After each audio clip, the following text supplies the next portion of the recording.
ഓച്ചിറ പരബ്രഹ്മക്ഷേത്രത്തിലെ 28ാം ഓണ മഹോത്സവത്തിന് വൈദ്യുതി തടസ്സം ഒഴിവാക്കാൻ ഭൂഗർഭ ലൈൻ പരിഗണനയിലെന്ന് മന്ത്രി കെ കൃഷ്ണൻകുട്ടി.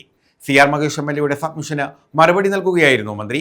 ക്ഷേത്രത്തിന്റെ 1 കിലോമീറ്റർ ചുറ്റളവിൽ HT LT ലൈനുകൾ മാറ്റി ഭൂഗർഭ കേബിളുകൾ ഇടാൻ 10 കോടി രൂപയുടെ എസ്റ്റിമേറ്റ് തയ്യാറാക്കിയിട്ടുണ്ടെന്നും മന്ത്രി പറഞ്ഞു.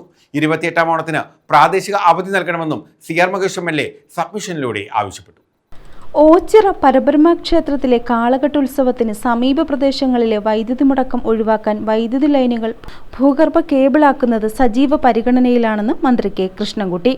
കെട്ടുകാഴ്ച കടന്നുപോകുന്ന 4 ഇലക്ട്രിക്കൽ സെക്ഷൻ പരിധിയിൽ കേബിൾ സ്ഥാപിക്കാൻ 75 കോടിയോളം രൂപ ചെലവാകുമെന്ന് നിയമസഭയിൽ CR മഹേഷ് MLAയുടെ സബ്മിഷന് മന്ത്രി മറുപടി നൽകി.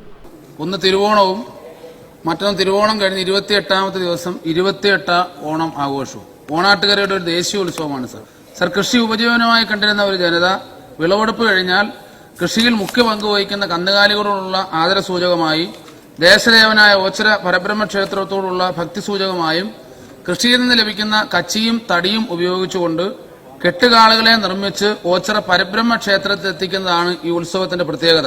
സർ, ഏതാണ്ട് 72 അടിയുള്ള ഏറ്റവും വലിയ കാള മുതൽ 7 മില്ലിമീറ്റർ വരെയുള്ള ചെറിയ കാളകൾ വരെ 100 കണക്കിന് കെട്ടുകാളുകളാണ്. ഒരുപക്ഷെ തൃശൂർ പൂരം കഴിഞ്ഞാൽ ഏറ്റവും കൂടുതൽ ആള് കൂടുന്ന ഒരു പരിപാടിയാണ്. അതുമായി ബന്ധപ്പെട്ട് ഏറ്റവും പ്രധാനപ്പെട്ട 2-3 കാര്യങ്ങൾ. ഇപ്പോൾ ഈ ഒക്ടോബർ 3-ാം തീയതി 28 ഓണമാണ് സർ. ഇലക്ട്രിസിറ്റി ബോർഡിന്റെ ഈ ലൈൻ ഉള്ളത് കാരണം പല കാളുകൾക്കും വരാൻ തടസ്സമാണ്. എല്ലാ വർഷവും ക്ഷേത്ര ഭരണസമിതി ലക്ഷക്കണക്കിന് രൂപയാണ് ഇലക്ട്രിസിറ്റി ബോർഡിൽ അടയ്ക്കുന്നത്. ജീവനക്കാരുടെ ബുദ്ധിമുട്ടും സർ, കാലത്തിനനുസരിച്ച് ഇത് ആളുകൾക്ക് സമൂഹത്തിന് ഈ ആഘോഷം ബുദ്ധിമുട്ടുണ്ടാകാതിരിക്കാനും ഈ കൽപ്പാത്തി രഥോത്സവം പോലെ ഇലക്ട്രിസിറ്റി ലൈൻ അണ്ടർ കേബിൾ സിസ്റ്റമാക്കി മാറ്റി ചെയ്താൽ, അത് അങ്ങ് മന്ത്രിയായി വന്നതിന് ശേഷം ആദ്യമായിട്ടൊരു പ്രപ്പോസൽ എടുത്തു, എസ്റ്റിമേറ്റ് എടുത്തു, ഇതെല്ലാം സർക്കാർ സമർപ്പിച്ചതാണ് സർ. ഇതുവരെയും ഒരു നടപടിയുമായി.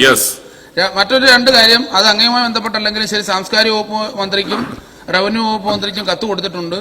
ഇത്രയും ആളുകൾ പങ്കെടുക്കുന്ന, ഏതാണ്ട് 5 ലക്ഷത്തോളം ആളുകൾ പങ്കെടുക്കുന്ന കാർത്തികപ്പള്ളി, കരുനാഗപ്പള്ളി, മാവേലിക്കര താലൂക്കുകളിലെ ഏറ്റവും വലിയൊരു ഉത്സവം സർ പൊതു അവധിയായി അന്നത്തെ ദിവസം പ്രഖ്യാപിക്കണം എന്നുള്ളതും, ഈ ഉത്സവം സാംസ്കാരിക വകുപ്പ് ഏറ്റെടുത്ത് നേതൃത്വപരമായും സാമ്പത്തികമായും സാംസ്കാരിക വകുപ്പിന്റെ സഹായം കൂടി ലഭ്യമാക്കണമെന്നും ഈ മന്ത്രി.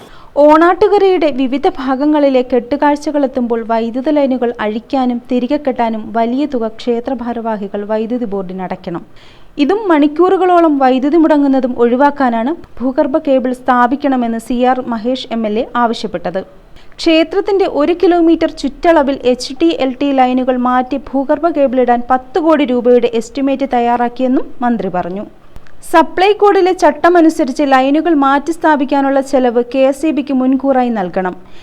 MLA, MP എന്നിവരുടെ പ്രാദേശിക ഫണ്ടിൽ നിന്നോ അമ്പല കമ്മിറ്റിയുടെ ഫണ്ടിൽ നിന്നോ മറ്റു മാർഗങ്ങളിലൂടെയോ പണമടച്ചാൽ വേഗത്തിൽ കേബിൾ സംവിധാനത്തിലേക്ക് മാറാം.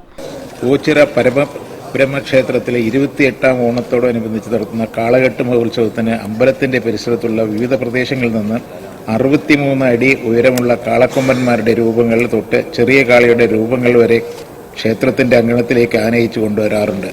ഓച്ചിറ, കരുനാഗപ്പള്ളി, നോർത്ത്, കായംകുളം, കൃഷ്ണപുരം എന്നീ ഇലക്ട്രിക് സെക്ഷനുകൾ പരിധിയിൽപ്പെടുന്ന പ്രദേശങ്ങളിലാണ് കെട്ടുകാളകളെ എഴുന്നള്ളിക്കുന്നത്.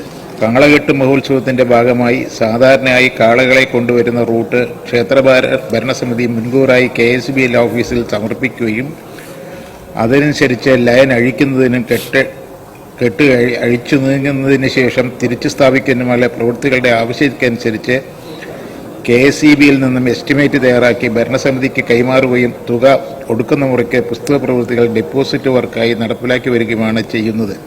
കെട്ടുത്സവത്തിന്റെ സുരക്ഷയ്ക്ക് ജില്ലാ കളക്ടറുടെ അധ്യക്ഷതയിൽ ജില്ലാ പോലീസ് മേധാവി, KSEB, തദ്ദേശ വകുപ്പ്, ക്ഷേത്ര ഭാരവാഹികൾ എന്നിവരെ ഉൾപ്പെടുത്തി സമിതി രൂപവൽക്കരിക്കണമെന്നും മന്ത്രി പറഞ്ഞു. News bureau, Ochira.